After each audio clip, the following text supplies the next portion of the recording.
Good evening and welcome to Gravitas. I'm Palki, Sharma, Upadhyay. Let's get started.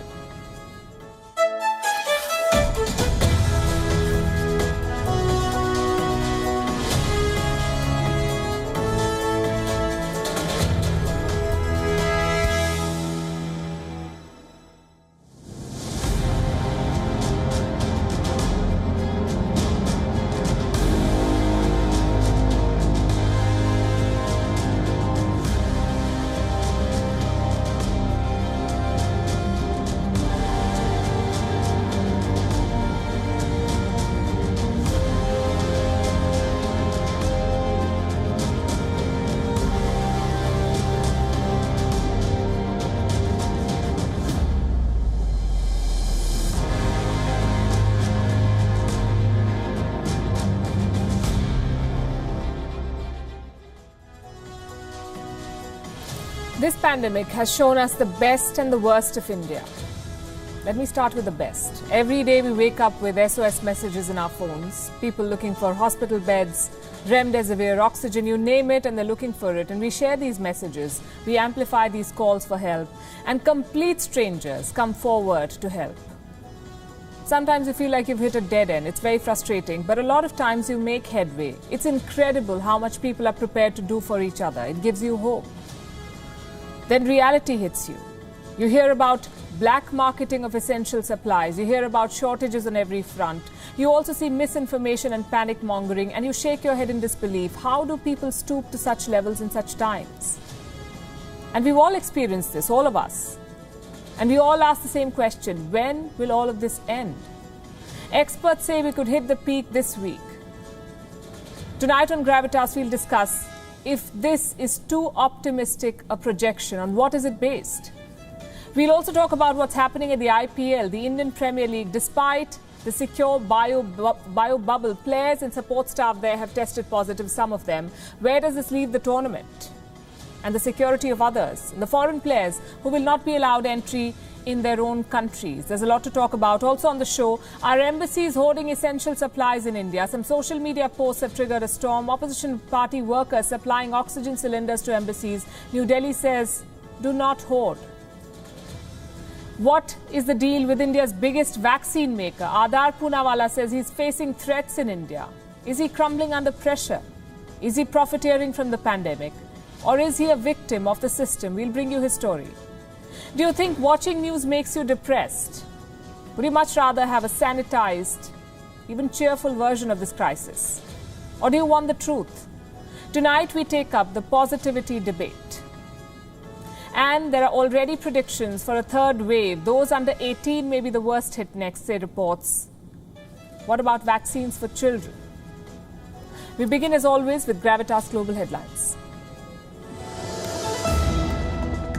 U.S. Secretary of State Antony Blinken has said that an increasingly powerful China is challenging the world order. In an interview, America's top diplomat slammed Beijing, saying that China is acting repressively at home and more aggressively abroad. The newer variants of the Wuhan virus are increasingly becoming a matter of concern in India. A forum of scientific advisors set up by the Indian government has said that minor mutations could possibly evade a body's immune response, and they need to be studied more.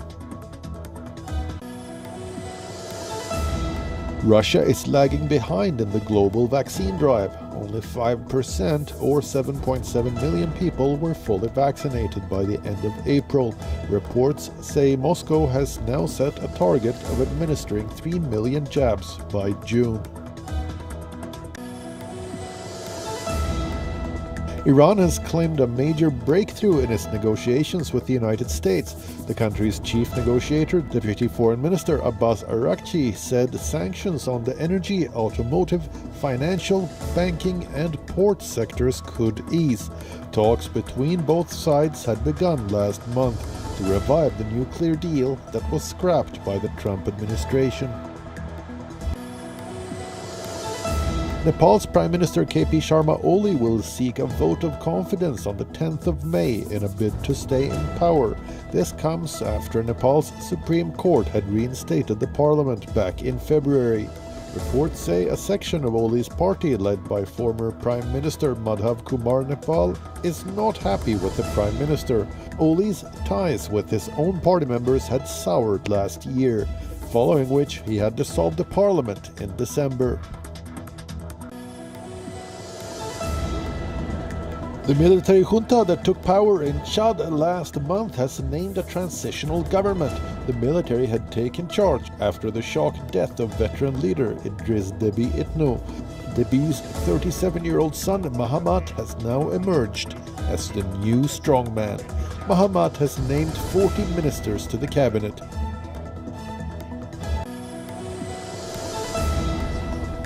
India's External Affairs Minister S. Jaishankar has kicked off a visit to London for the G7 Foreign Ministers meeting. India has been invited to the talks as a guest country. During the three-day visit, Jaishankar is expected to hold engagements with his counterparts from the United States and the United Kingdom on the sidelines. A speedboat packed with passengers collided with a vessel in Bangladesh, killing at least 26 people.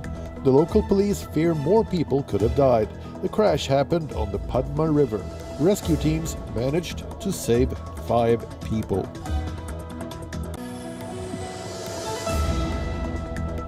The fate of the Indian Premier League season has been thrown into doubt with 5 positive COVID-19 tests inside the tournament bubble. Kolkata players Varun Chakravarti and Sandeep Warrier have tested positive, leading to Monday's match between the Knight Riders and the Royal Challengers Bangalore in Ahmedabad being postponed. 3 non-playing members of the Chennai Super Kings contingent also returned positive tests in New Delhi.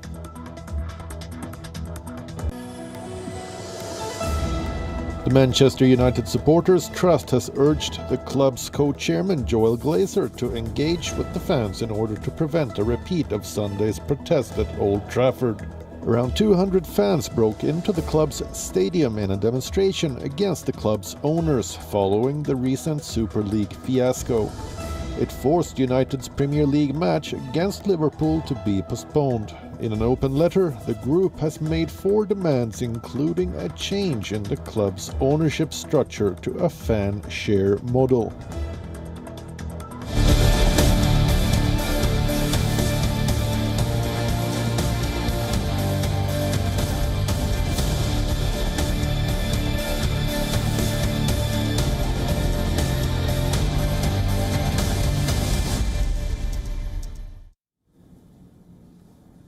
India's pandemic nightmare refuses to end. Deadly shortages continue. Hoarding and black marketing of essential supplies is making matters worse. Is a peak in sight? What do the numbers say? Is a national lockdown inevitable? Tonight we'll discuss 5 big developments, 5 things that you should know about what's happening in India. First of all, the numbers. They're not getting better. The deadly second wave gripped the country in April. That's last month. In one month, nearly 7 million people were infected in India. More than 48,000 people have died. And the virus is still spreading. In the last 24 hours, India has again reported more than 300,000 new cases. On Saturday, over 400,000 people had tested positive. That's the highest ever, 4 lakh people. For 12 straight days now, India has been adding more than 300,000 cases every day, new cases. And this takes India's total caseload close to 20 million now. India has more than 3.4 million active cases as we speak. 3.4 million cases who are positive right now. They represent over 17% of the caseload. 10 states and union territories account for more than 73% of the new cases in the country. More than 16 million people have recovered. Over 300,000 people tested negative in the last 24 hours. The recovery rate remains steady at more than 80%, but the number of casualties is alarmingly high. More than 3,400 people died in the last 24 hours. Is this the worst case scenario? Scientists say it could be. And that's point number 2 that we want to discuss tonight. New infections could peak this week, says who? A team of scientists that is advising the government of India. They've come up with a mathematical model to make predictions, and they're trying to answer the question that all of us have been asking: when will this surge end? Now, these scientists believe that the curve will touch its peak this week. between the 3rd and the 5th of May. Today is the 3rd of May. So if we go by this assessment, the fall in cases has already begun. On what basis do they say this? The fall in positivity rate. What is that? It's basically the percentage of all Wuhan virus tests that have come back positive. So for instance, 100 people test and 30 of them are positive, then the positivity rate is 30%. Right now, India's positivity rate is 21.19%. On Sunday, it was 21.25%. So there's a very, very slight dip. The difference is barely 0.06%. Does that even count? Does it even dent the surge? Last year, the WHO had recommended that positivity levels must remain at 5% or less for at least 14 days for governments to unlock and for people to resume their lives. India's positivity rate is well over 20%. So we have a long way to go before we can say that things are under control. In fact, the road ahead does not look easy for India because pharma companies now say that there is going to be a drug shortage going forward. That's because the cases have exploded, but the supply remains limited. At least 2 reports say that the prices of active pharmaceutical ingredients or API have shot up. What is API? Basically raw materials that are used to make medicines. Now the price of these raw materials have gone up by anywhere between 30 to 200%. What explains this rise? 2 things. 1, the rising demand has led to hoarding. And 2, supply disruptions from China. Remember, India still imports 70% of its pharmaceutical raw materials from China. Last week, China's state-run Sichuan Airlines suspended 11 cargo flights to India. Now, their cargo included raw materials for pharma companies. China insists that there is no disruption in exports to India, but this airline is yet to announce a schedule for its India flights. In other words, there is a disruption. And that means that India is staring at a drug shortage. What about vaccines?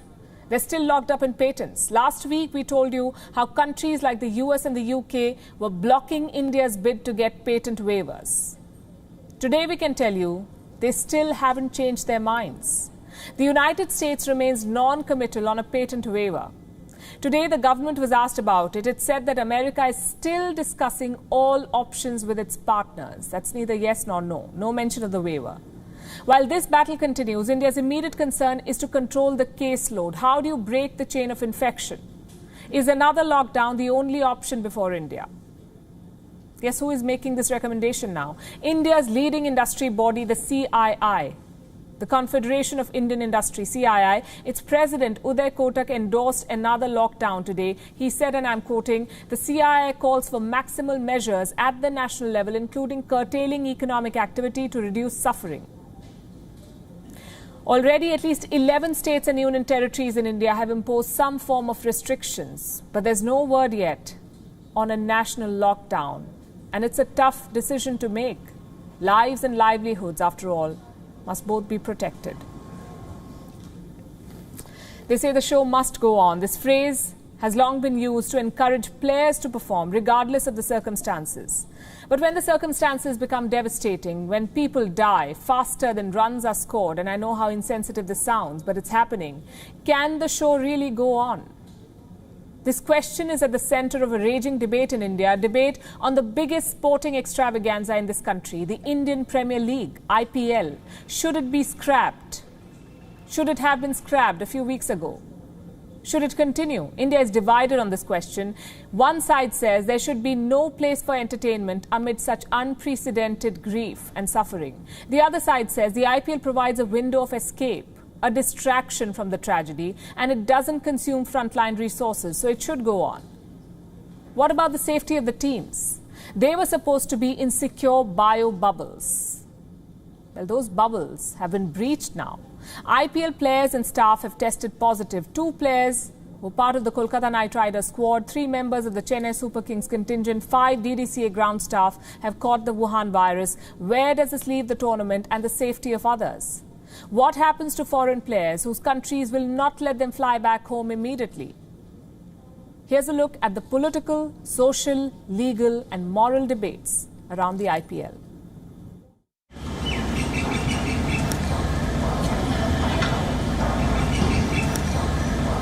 The second wave hit India like a tsunami, forcing millions indoors again.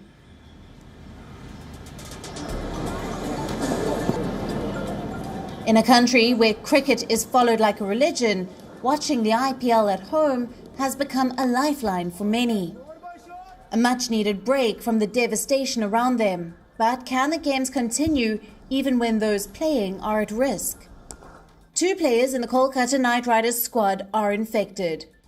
29-year-old leg spinner Varun Chakravarti and 30-year-old pacer Sandeep Warrier have both tested positive. Their match, scheduled for Monday, had to be postponed.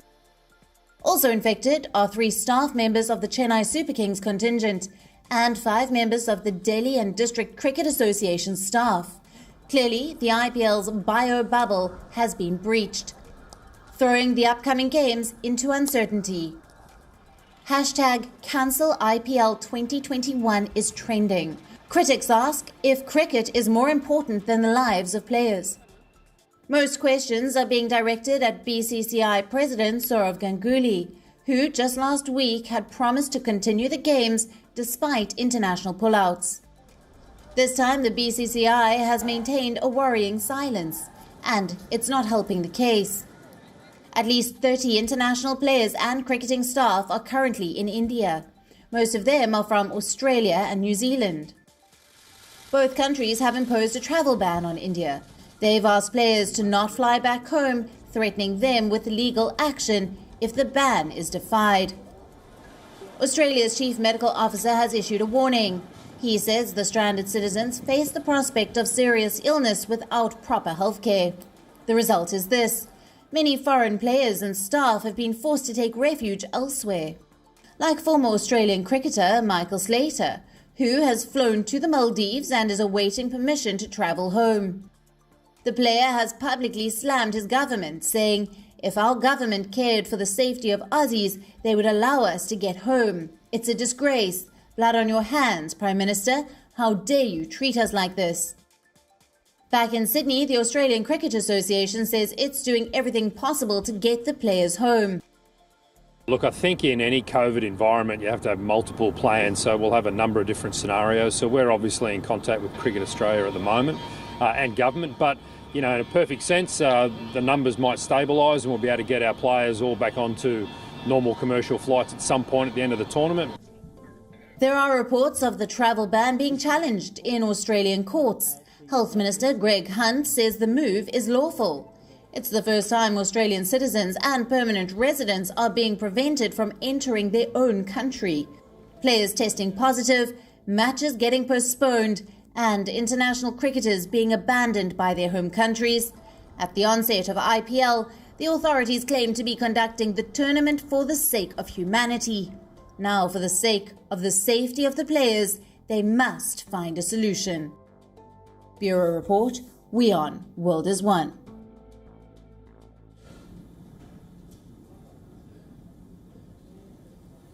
The IPL makes money, so the show goes on, even if the bio bubble bursts. It's the same for politics. Look at what happened in the assembly elections. Mega rallies, road shows, and when the results came out, celebratory rallies, a huge party on the streets, even violence. So pandemic or not, 2 things never change: corporate money games and political power games. We saw one play out over the weekend. Thankfully, it was on social media, so the ordinary citizens were spared. At the center of it were a couple of embassies in New Delhi. The row started with a video on Twitter. This one on your screens right now. It shows oxygen cylinders being delivered to the Philippine embassy in New Delhi. The men delivering the cylinders belong to the Youth Congress. For those unfamiliar, they're the youth wing of India's principal opposition party, the Congress Party. The matter should have ended there. But what's philanthropy without social media posts? And what's politics without a bit of chest thumping? So opposition leaders started sharing this video. Former Union Minister Jairam Ramesh went one step ahead and he asked whether India's foreign ministry was sleeping. Was it indeed? The matter could have ended there as well. But what's politics without one-upping your rival? So the reply came right from the top. India's Foreign Minister S. Jaishankar was the one who responded. He said there were no Wuhan virus cases at the Philippine embassy. So who needed these oxygen cylinders? We'll discuss that in a bit. Jaishankar called this an unsolicited supply. Then the story shifted to the New Zealand High Commission, again in New Delhi. They posted this tweet, which was later deleted. It was an appeal for oxygen cylinders. The Youth Congress jumped in again and another video followed. This time they were at the Kiwi mission delivering oxygen. Now, it's highly unusual for a diplomatic mission to reach out to the opposition in any country, especially in the middle of a crisis. It sends a wrong message politically. And New Zealand was quick to recognize this. Prime Minister Jacinda Ardern admitted that her diplomats chose the wrong route. High Commission has apologised for that, and that's for the fact that there are channels that they can and should be going through for such matters. But I should recognise that we do have a local staff member who's within the compound who has been very unwell. So that was the basis on which that call was made. But again, recognising that there are other ways and means that they've recognised that could and should have been used in that case.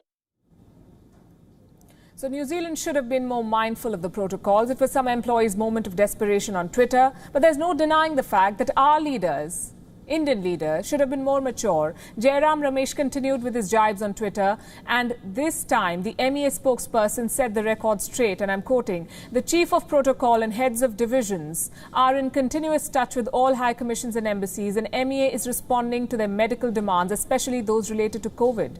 This includes facilitating their hospital treatment. Given the pandemic situation, all are urged," listen to this, "all are urged to not hoard essential supplies, including oxygen." Couple of things to note here. Most importantly, this entire controversy was needless and avoidable. We don't know the exact situation at the New Zealand High Commission, so we will not speculate on that. But the fact is, such back and forth helps nobody. This is not the time for saber rattling on social media. Could the Youth Congress not have coordinated with the MEA? Yes, they could have. Could seasoned politicians not have dragged this row on Twitter? Of course they could have. But in politics, it's all about playing to the gallery. It's not so much about helping as about being seen helping. We have seen leaders flag off relief trucks in the past. Imagine that. People eagerly waiting for aid, but the trucks are held off so that the leader can flag them off. And this is not the first time that politics has let India down. It won't be the last time either. But unprecedented crises call for unprecedented measures. So maybe our leaders can hold off on playing politics for a bit. Because once the dust settles, there will be plenty of time for that. But now let's circle back to the embassies. Why are they appealing for oxygen? The foreign minister says the Philippine embassy has 0 cases. So the cylinders were a precaution. They weren't actively looking for them. But considering how pressed we are for oxygen, precaution is in effect hoarding.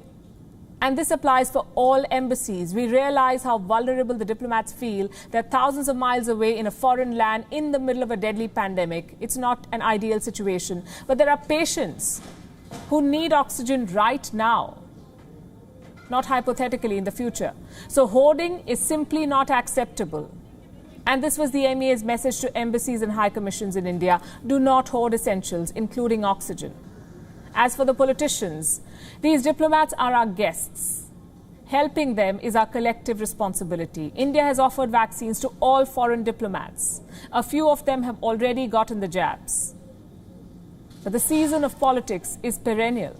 Crisis or not, they continue to squabble, unfortunately. Juxtaposition. It's a powerful literary device. In the age of social media, it is often used as a tool to attract attention. And it works. The Chinese are using it as a tool to mock India, but their sense of humor is sickening. Look at this post. It's from the official Weibo account of the CCP's Political and Legal Affairs Committee. As is evident, this post juxtaposes a successful space launch in China with an image of funeral pyres in India. You think that's disgusting? Look at the top comment. It says, China sending people to space, India sending people to heaven. This sort of vulturism is a common sight on Chinese social media right now. Many in China see India's suffering as an opportunity to mock it. Who celebrates the sight of burning pyres? A government that is morally bankrupt. And this is the worst side of China that we've seen so far.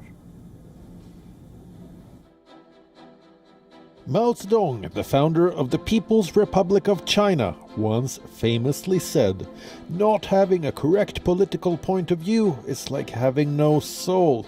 The irony of this statement in today's China hasn't been lost. At a time when India is grappling with a devastating second wave of the Wuhan virus, the country of its origin seems to be finding pleasure in India's suffering.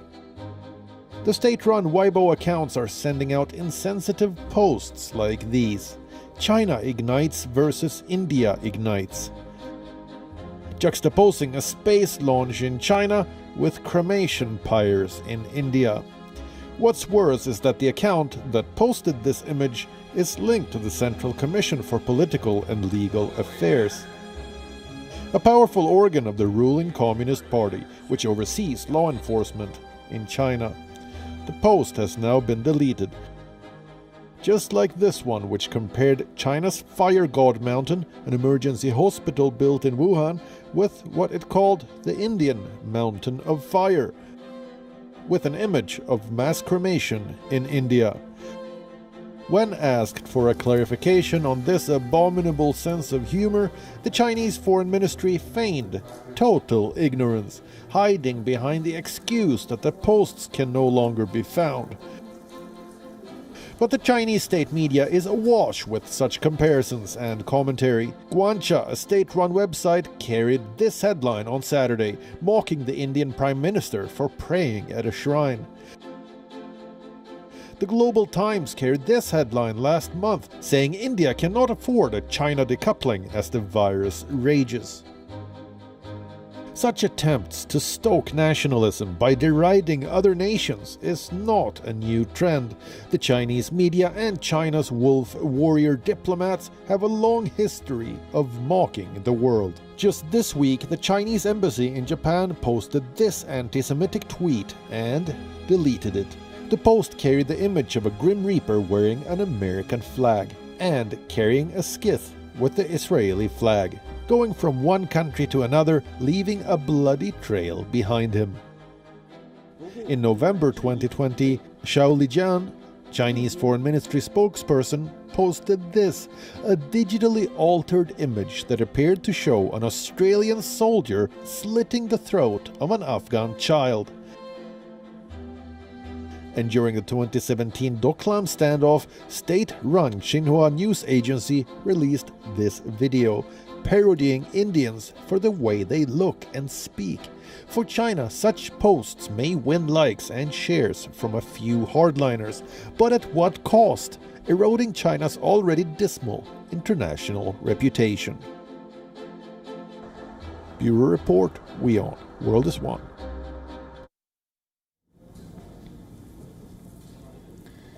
Now let's talk about the Prince of Vaccines. At least that's what the Western media like to call him, Mr. Adar Poonawalla, the CEO of Serum Institute of India. They're the largest vaccine makers in the world. And if you've read fairy tales, you'll probably know one thing about princes. They can be cunning and evil, or charming and benevolent. So which one is Adar Poonawalla? After all, this is the man who India is betting on. It only seems fair that we know his backstory and his intentions. Poonawalla was born into pharma royal. Father Cyrus founded the Serum Institute in the year 1966. By the time Adar Poonawalla joined the business, the company was exporting to 35 countries. And since then, this company has captured the global market. Today, it exports to 140 countries around the world. Adar Poonawalla himself is a board member of Gavi, that is the Global Vaccine Alliance. And despite this, he wasn't exactly a household name in India. But that changed with the Wuhan virus pandemic. The world needed vaccines, and the Serum Institute had the tools. But Adar Poonawalla's honeymoon period is over. He's sinking under the backlog of orders. Amid the deadly second wave and dire shortages, the vaccine prince fled India. He is in London right now with his family. He opened up to a British daily, and some of the things he talked about are truly worrying. Top of the list are threats. Adar Poonawalla is supposedly getting serious threats. From whom? He says chief ministers, business heads and some of India's most powerful people, no names given. Here's a snippet of what he said, and I'm quoting. They're saying, if you do not give us the vaccine, it's not going to be good. It's not foul language, it's the tone. It's the implication of what they might do if I do not comply. So that could be one reason why he left for London. But there's no denying the bad optics. Last week, the government of India gave him Y-class security, so 4 to 5 commandos will flank him wherever he travels. And that should solve the security issue, or so we would imagine. But what about the vaccine targets? What did Adar Poonawalla say about the targets? The shortages, he says, will most likely continue until July, and that's not good news for India. So what is the Serum Institute doing to step up capacity? Well, that's another reason why Mr. Poonawalla is in London. He is talking about new production plants abroad. The UK is being pitched as a possible destination, but India's needs are immediate. New plants abroad will likely take months to begin production. So India's hopes lie with the Serum Institute's Pune plant in the state of Maharashtra. Adar Poonawalla is expected to return there in a few days. In the meanwhile, he says production is still underway in full swing, but his tone does not inspire confidence. Let me show you another excerpt from the interview. And I'm quoting, I'm staying here for an extended time because I do not want to go back to that situation. Everything falls on my shoulders, but I cannot do it alone. Then he goes on to say, the level of expectation and aggression is really unprecedented. It's overwhelming. Everyone feels they should get the vaccine. They cannot understand why anyone else should get it before them. This is a man who is wilting under pressure. So it's time we ask the big question, did India bet on the wrong man? And how big was this bet? Let me give you some numbers.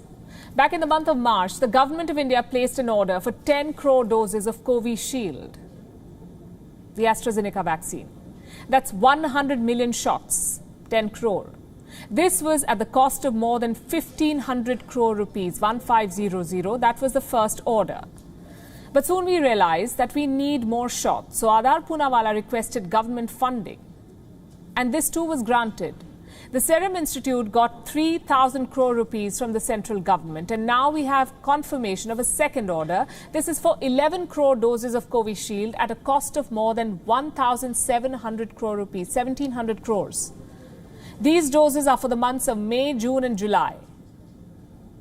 We did the math here. India has pumped nearly 6,200 crore rupees into the Serum Institute, almost half of it as grants. But Adar Poonawalla says shortages will continue until the month of July. The fact is, he promised a lot, not just to India, but to the whole world. He is obligated to deliver 100 million doses to the COVAX initiative. Guess how many has he delivered so far? 18 million. If you raise the bar so high, you should also be prepared for a big backlash. And some of his comments have not helped either. Look at this tweet, for instance. He recently announced a cut in Covishield's rate in India. Instead of 400 rupees per shot, states could now acquire it at 300, and he called it a philanthropic gesture.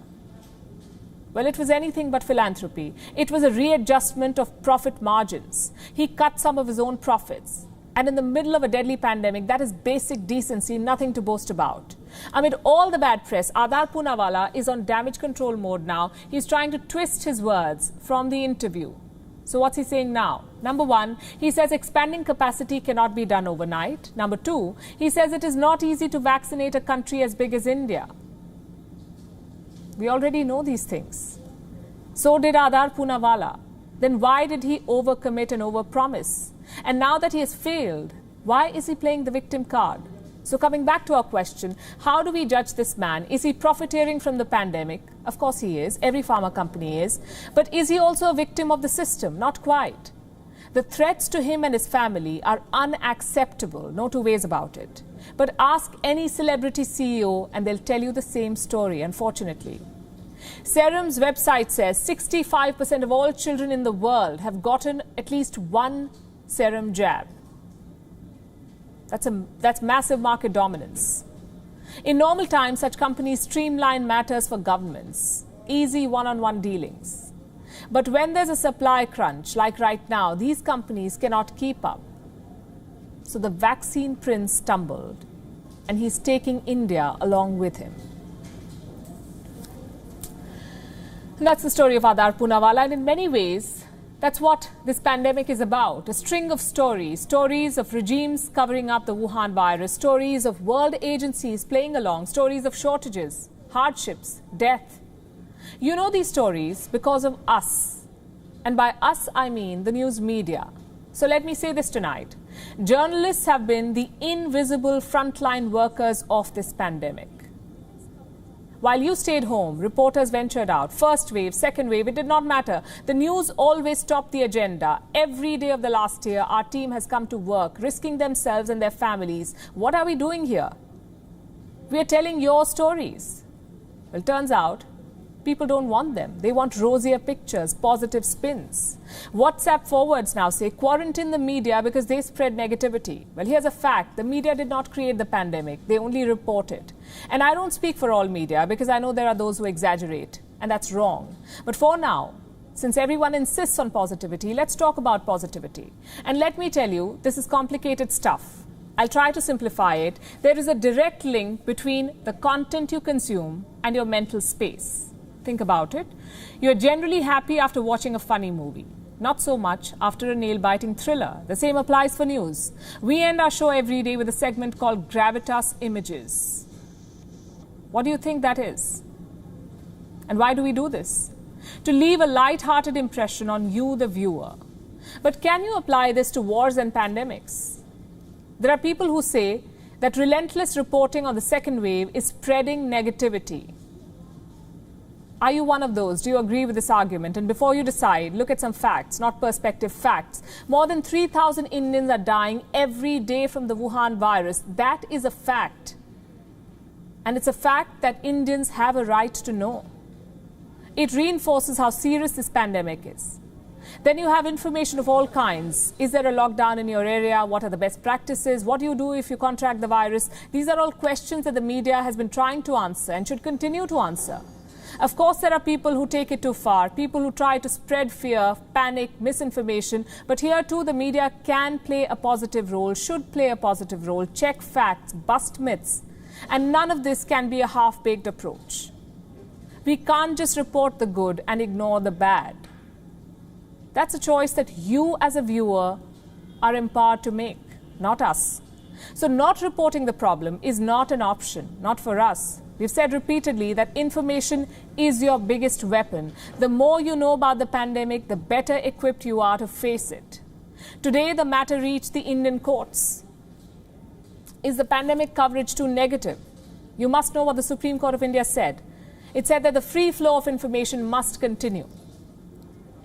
The court was speaking on two issues. The first one relates to social media. You see, a lot of people have been sending SOS calls on the internet, mostly because they're desperate. But in some cases, such posts have been deleted. The Supreme Court is not impressed with this. It says a clampdown on information is plain wrong.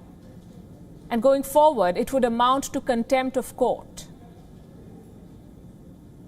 The second instance was on reporting discussions inside courtrooms. You see, courts have been unsparing in their comments to the governments. A few days back, the Madras High Court came down heavily on the Election Commission of India, and you may have heard these remarks. We reported them too. The court said the Election Commission should be booked for murder for its negligence.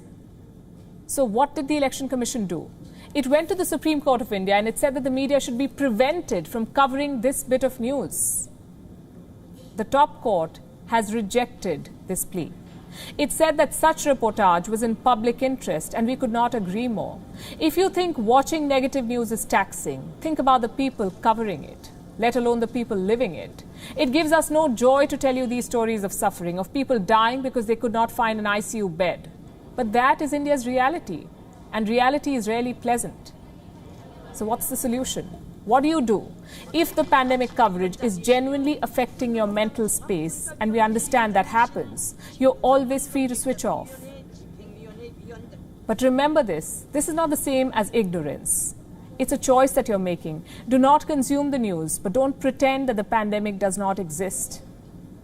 So we will keep beaming the images to you of long lines outside hospitals, signboards that say no oxygen, people walking around without masks. These are supposed to be a constant reminder of how serious our problem is. A constant reminder to the governments that you need to act urgently. And ask yourself this: when millions of your countrymen are suffering, is positivity even possible? The news reflects the ground situation, and the ground situation, I'm afraid, is completely negative right now.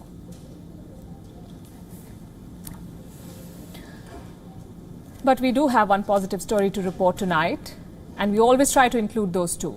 This one comes from the United Kingdom. The Brits have begun ditching their masks. More than 50% of the citizens in the UK have got at least one shot. New cases are down to less than 2,000. Event planners are now running pilot projects to see if they can resume public events again. So has the UK achieved herd immunity? Our next report has the answer. We rent places, she comes round to stays. Packed venues, large crowds, and people without masks. These pictures are not from the pre-pandemic era. They're from this weekend. 5,000 fans attended a concert in Liverpool. A lot is riding on the success of this event. They come to the show. They don't have to wear any masks. There's no social distancing.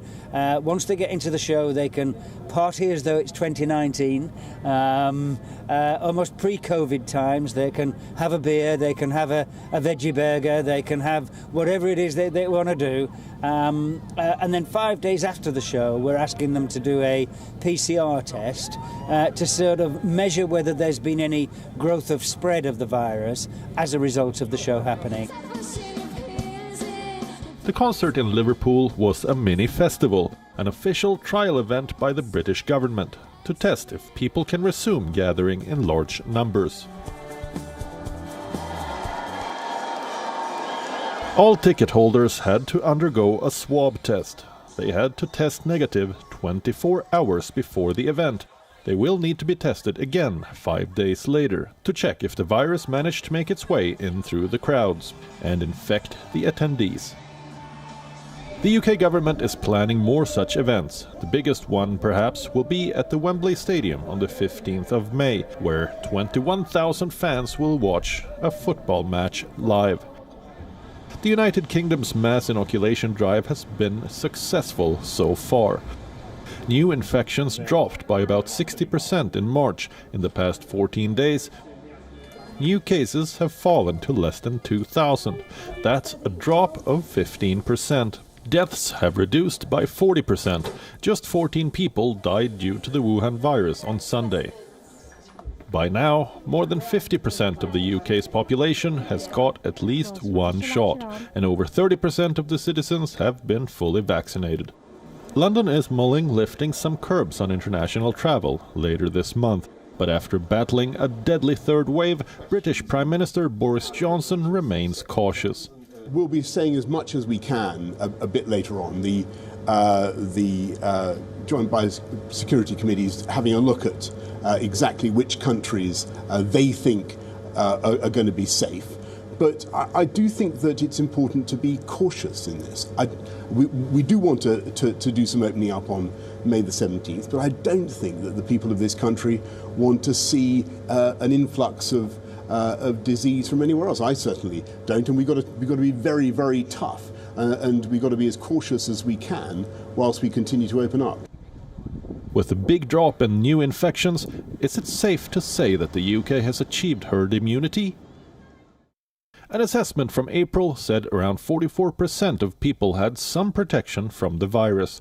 For herd immunity, that figure should be 75%. Researchers at University College London says almost 75% of citizens need to have antibodies, either through past infections or vaccinations. The UK is on course to achieve that. The impact of rapid vaccinations is showing. The jabs have cut household transmission by up to 50%. So, no herd immunity yet, but Britain is getting there. Bureau Report, WION, World is One. The UK is among the few lucky ones. Worldwide, the pandemic curve has touched a new global peak. For more than a week now, the global average for new cases has been above 800,000 cases per day. It's true that India is driving the surge, but the entire developing world is struggling. The other global hotspot is Brazil. More than 400,000 people have died there. Out of these, 100,000 people died in just the last 37 days. Between the months of March and April, in fact, in those days, 37 days. Last week, Turkey entered its first national lockdown. It has the highest infection rate in Europe now. Iran is reporting its highest ever numbers. In the last 7 days, close to 20,000 new cases have been reported every day on average. And the average death rate is well over 400. Do you know who's the biggest victim of this global surge, though? Children. And I know what you're thinking. Children are not the most susceptible category. Their infections are mild. Their death rate is extremely low. So how are they the worst hit? Because this pandemic is putting them at risk of other deadly but preventable diseases. Here's the latest assessment from the WHO. 60 immunization campaigns have been postponed in 50 countries. 25 of these countries are from Africa. People are missing out on important vaccinations. For diseases like measles, yellow fever, polio, 228 million people are at risk, and most of these are children. They need all the vaccines for all of these diseases, also for the Wuhan virus, because kids may not be at risk of a severe infection right now, but remember the virus is mutating. Also, they can still catch the infection and become carriers of the disease, infect their friends and families, which is why we need a universal vaccination program for children. And we might consider clubbing this short with the rest of the doses. But do we have a Wuhan virus vaccine for children?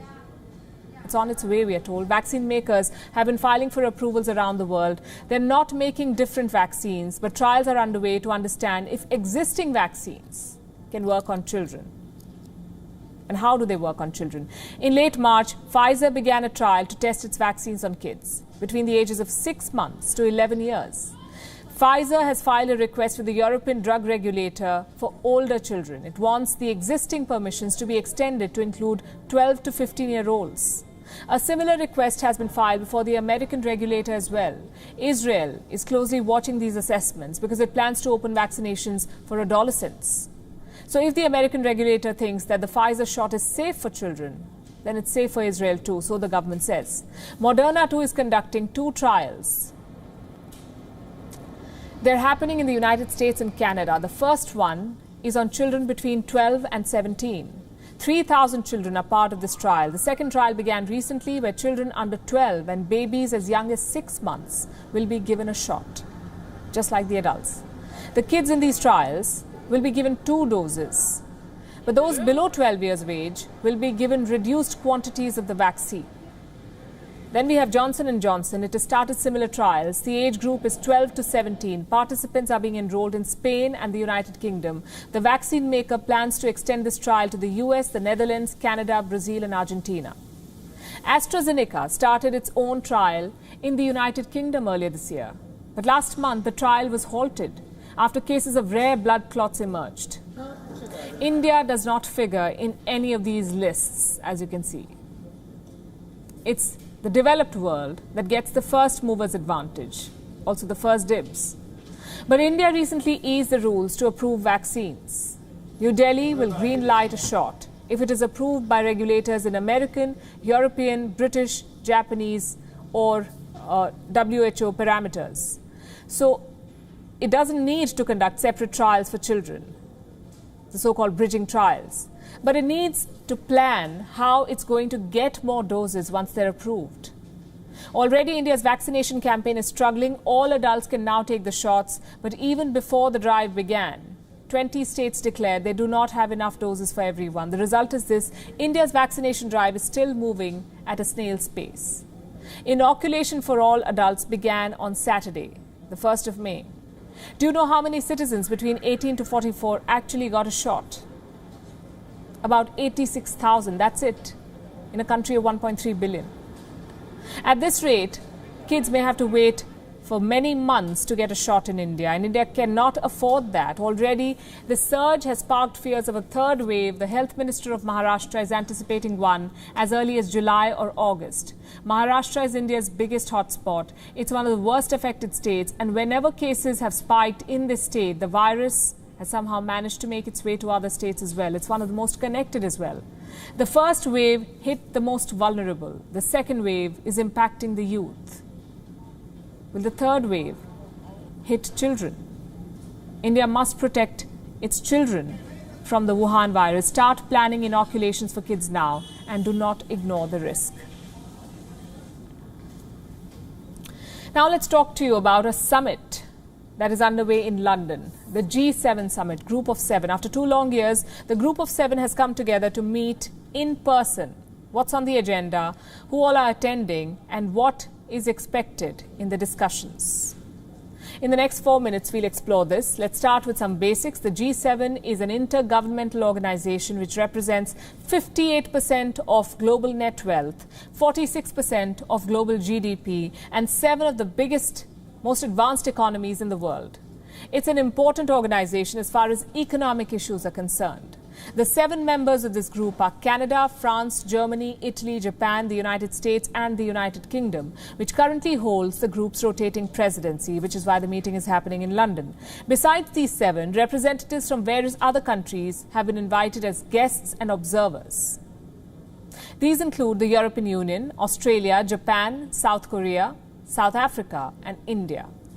The External Affairs Minister of India, Dr. S. Jaishankar, is in London. He'll be there for a total of 4 days, during which he will also hold talks with British Foreign Secretary Dominic Raab as part of the bilateral leg of this visit. So what's on the agenda at this year's summit? 3 primary things: climate change, pandemic recovery, and dealing with China and Russia. This summit will try to reassert the democratic West's influence in the face of rising aggression by 2 communist nations. Listen to this. I think we are concerned about the threat that we see Russia posing on the border with Ukraine. Also, the wider use of, the Novichok attack on Alexei Navalny is a chemical weapons attack. I think that ought to give great cause for concern. It's a chemical weapons issue, not just a human rights issue. I think the use of cyber, particularly by Russia, but also by China, Iran, and other countries, is something that we're looking at very closely, working with our allies on. We've got a great high-tech comparative advantage in the UK. We don't just put that to good use in exploiting commercial opportunities, we also make sure that our resilience and the resilience of our allies is strengthened. What about pandemic recovery? Well, this summit will seek to boost employment in the post-COVID era, especially employment for women. G7 foreign ministers have committed $15 billion to help women in developing countries get access to jobs. The British Foreign Secretary says educating girls and empowering women is the smartest investment one can make to build back better from the pandemic. At the same time, the G7 will also look to ramp up medical supplies to India, which is reeling with under the deadly second wave. Dominic Raab says the G7 will constantly look to up the support, as he puts it, to its Indian friends. I've spoken to Foreign Minister Jaishankar. We've already provided ventilators, oxygen concentrators, oxygen generators. That's clearly the need. We listen very carefully. We want to make sure that any support package is designed and tailored and crafted around what the Indian authorities are saying they need. But we'll constantly look and see if we can up the support we give our Indian friends at a difficult time. What about climate change? The G7 will look to capitalize on Joe Biden's efforts to combat global warming, and this summit will also lay the groundwork for the COP26, the United Nations Climate Change Conference, which is expected to take place in Glasgow later this year. Well, I think each administration has its own opportunities and challenges. That's the reality. But look, we look to all of the opportunities, and we can see, particularly, I think it's fair to say, in the multilateral space, whether it's on climate change with COP26, which we're obviously hosting later in November, through to the WHO, where the US are going back in, they're not coming out of it. I think there is a scope for even greater international cooperation than we've had in the past. So that's exciting. So how is the meeting going so far. Last we checked, only bilateral discussions had taken place between member nations and those attending. The British Foreign Secretary met the US Secretary of State Antony Blinken ahead of the summit. This was followed by a meeting between Blinken and the South Korean Foreign Minister Chung Eui-yong, along with the respective delegates from both sides. Blinken also met with his Japanese counterpart, Foreign Minister Toshimitsu Motegi. And Secretary Blinken will meet Dr. S. Jaishankar. This will be followed by a welcome dinner for all the attendees. The official group-level talks will only begin on Tuesday. We'll be tracking all the developments closely. Watch this space to stay updated. That's all we have time for. We're leaving you as always with Gravitas Images. Thanks for watching.